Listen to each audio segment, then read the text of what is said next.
Welcome to WikiSpun, my classic rock music documentary series. It focuses on great rock bands and musicians. No grandiose production or performances here, just the basic facts. Can you show me where it hurts? But please, do browse my channel and watch any of my many cover music videos. And oh yeah, a like and subscribe would be much appreciated.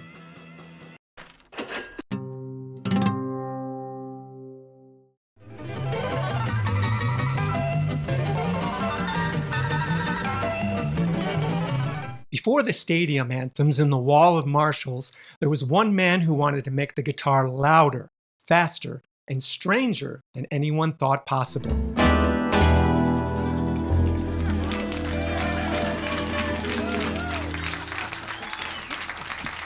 Ah, Slash! What the hell's your last name? Slash, what is it? Irving Slash, or what's your first name? All right, now I'm at stand-up, right? No, okay, my real name is Saul. Suck what? What? What is it? It's Saul. I can't hear you. It's Saul. It's Saul. You got to talk into the hearing aid. That's, oh, don't shout at me.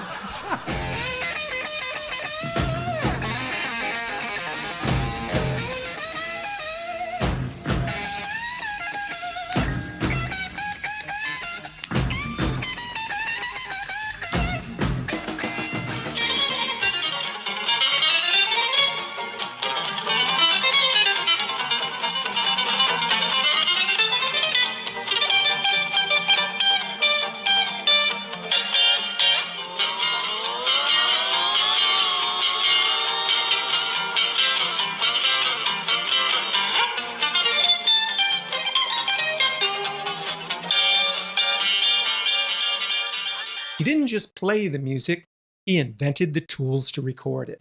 All right, I'll play the second part to this. Yeah, they're both in. All right. You play all this to Mary, is that right? Or does she do it separately? Well, Mary will hear the part that's already made, and then she sings onto it. I see. First I'll we'll make the first part first. Okay, fine. All set, Mary? Give me a G chord. All right. Somewhere there's music, how faint the tune. Somewhere there's heaven, how high the moon. Now I'll add a tenor part to that. All right. Wait a minute. You're on. Okay. Somewhere there's music, how faint the tune. Somewhere there's heaven, how high the moon. How many tracks, what's the most tracks you've ever made? Well, the most that we've put out on the market is 12 guitars and 12 of Mary singing. Does that mean 24 tracks? Very good. Well, could you play that back to us and maybe put in a 25th? Sure. Just to earn Well, your- it'll actually be 26 because Mary will sing one and I'll play one. That's to keep it 26 tracks of How High the Moon. 26 All right. parts. All right. 26 parts. All right. Recordings. Well, parts. Take it away. All set.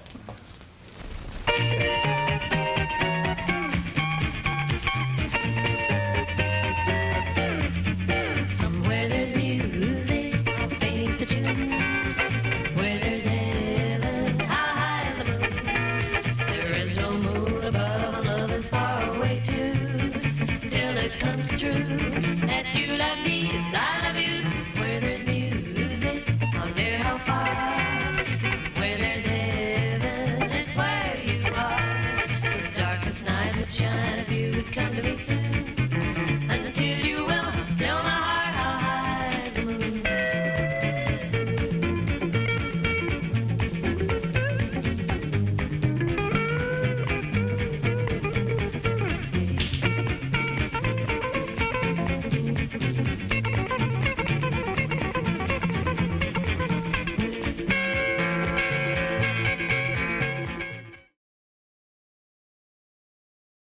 Born in 1915, Lester was a natural tinkerer. By age 8, he was punching new holes in his mother's piano rolls to create new melodies.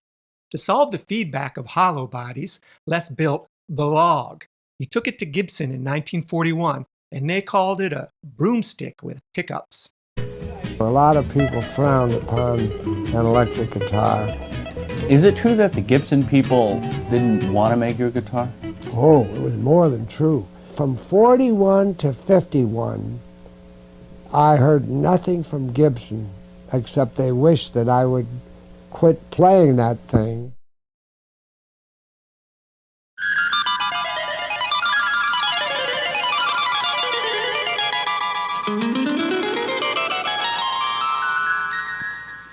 It's the Les Paul Show.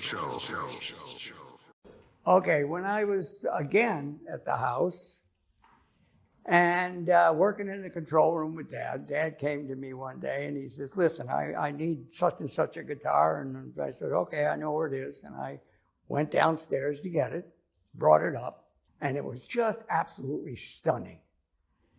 And I knew at that time, Dad had a story with every guitar he had.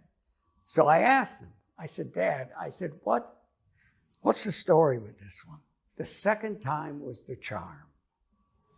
And I looked at him and I said, what do you mean? He says, this guitar came about because when I was a kid, about 12 years old, I used to play for tips at a barbecue stand. And a fella after the set dropped a message to me, and he said, I could hear your voice well, I can hear your harmonica well, but I couldn't hear your guitar. And Dad said, this is where this guitar started. He says, now, in retrospect, he says, the only regret I've got is I never knew this man's name, because he's the reason I went on this journey. So I listened to Dad, and Dad said that he went back to his mother's house, and he went through trying to figure out how to amplify this in some way so his performances were better. And he looked around the home, and he found that his mother had a couple of things that she didn't need. And he took it upon himself to use them. One was his telephone his mother had, and the other was the radio. And he took the two and amplified the guitar a little bit, and it was better. But he wasn't getting out of it what he wanted. So eventually he experimented a little bit more with it and thought maybe something different, something more solid would be better to try. And he was close to the railroad tracks. So he went with his little red wagon and his buddy to go see what he could find over there. It was solid. Well, he found something. It was a piece of the metal railroad track. So it was just big enough that they could put it in the red wagon and bring it back. And he experimented with it. He put the strings on it, put his mother's microphone from the telephone on it, and he realized that the sound was different from what he got from the acoustic guitar. And this started him thinking, except for the fact that this is not going to work because it weighed a ton, and there's no way anybody's going to move it around. So he went to his acoustic guitar and he stuffed it with shirts, shorts, socks, whatever he could find to muffle it and try and make it more solid. And it changed it a little bit, but not enough. And he even went to the extreme of putting plaster of Paris in it. And that was a little better, but not what he was thinking about.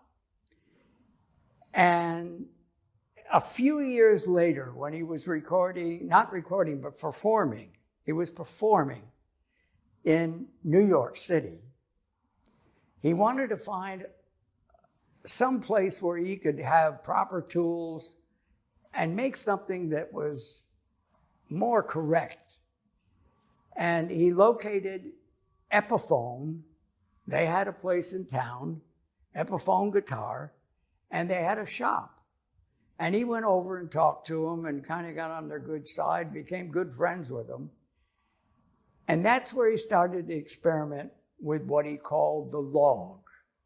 And that was a 4x4 piece of wood with a neck on it, and put the strings on it, put the pickup on it, and experimented with that. That was quite good. And he thought, okay, let me experiment with this in a club. So he took it to a club and he used it. And when he came home, my mother was there and she asked, well, how'd it go? And he said, no real good response like it normally is. And so he thought about that.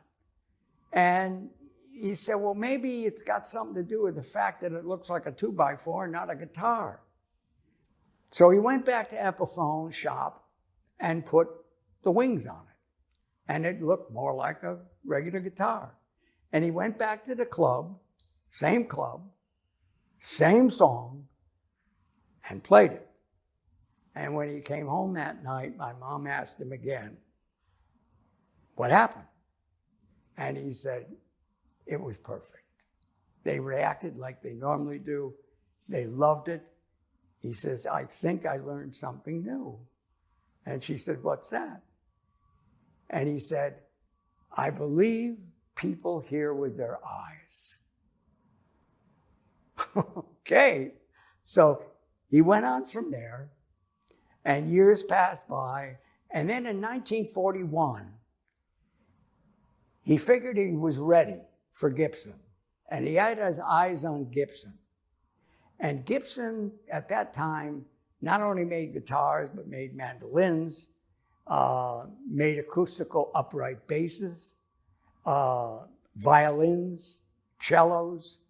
So he looked at this company as being really first class. And he admired the wood part of it. He really liked that. So he went to Gibson and got a meeting with Gibson.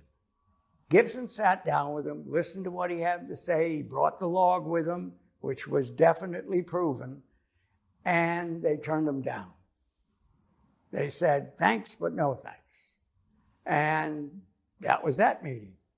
And Gibson even came up with a thing where they marked Dad as the guy with the broomstick with the pickups on it. So, and he didn't mind, because he knew one day it's going to be Gibson.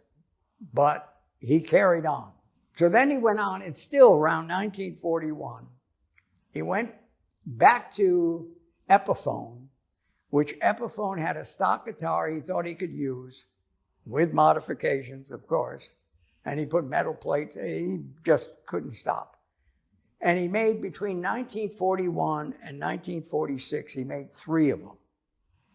And during that time, he performed with Jazz at the Philharmonic with Nat King Cole and used the clunker. He recorded It's Been a Long, Long Time with Bing Crosby. That's with the clunker. He went on to do Les Paul's New Sound instrumentals with the clunker. And of course, the golden one was Les and Mary with all the gigantic hits they had. And that was really where that clunker sat, and it was working. So he knew he had another great step going on. And about 1950, Gibson came to him again and said to him, are you still interested? Well, it took Dad 2 seconds to answer that one. And they started to go ahead with Dad's guitar idea with Gibson. It took 2 years, and he went through the shape, the color, imperfections that he looked at where the bridge wasn't right, and this one right, and the neck wasn't quite right, went back and forth and back and forth. And finally, around 1952, they shipped him a guitar to approve. It wasn't right. Some of them he couldn't play. Some of them just weren't right yet. And then this one showed up. And when this one showed up, that was it. Dad said, we've got it. This is the one we're going to go with. Start manufacturing.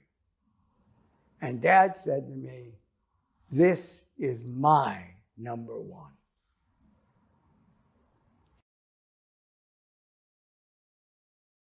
With his wife, Mary Ford, Les became a superstar. But their hits like How High the Moon weren't just catchy, they were technological miracles.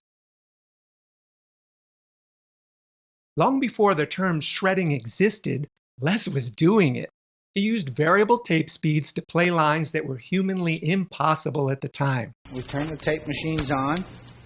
They're just a standard, regular Ampex tape machine. You know.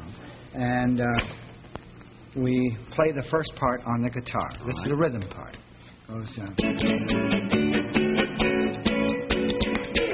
Now you put your earphones on and you play another part to it. Is that right? That's right.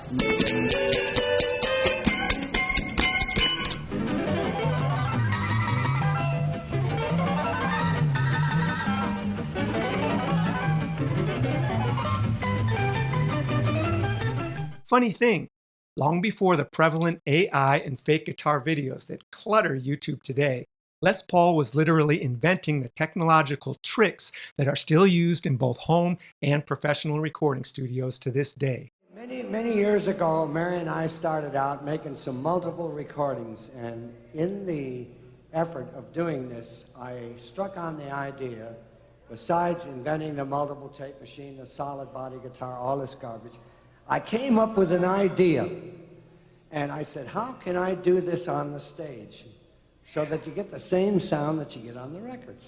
Because, it's, you know, it's overdub. You understand what I'm saying, lady? Yeah, no. And so what happened is I got the bright idea, and I invented, this is my invention right here, this little black box. Yeah. Don't you wish you could take it home with you? Well, with my little black box here, I can take my guitar and multiply it into an orchestra. Billy Squire is worried sick over my little black box.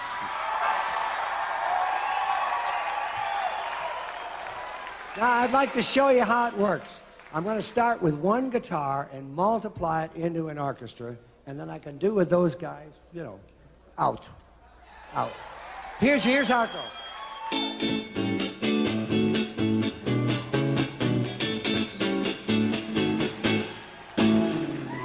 Now I'm going to play that back for you, okay?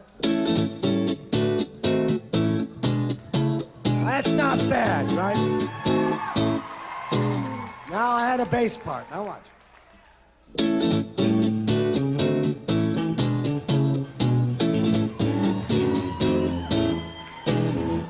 That's two parts, okay? Now I'll worry the drummer.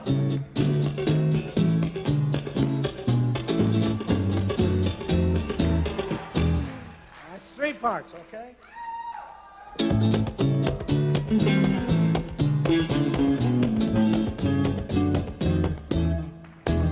Now I put them all together and it sounds like this. Turn the monitor up.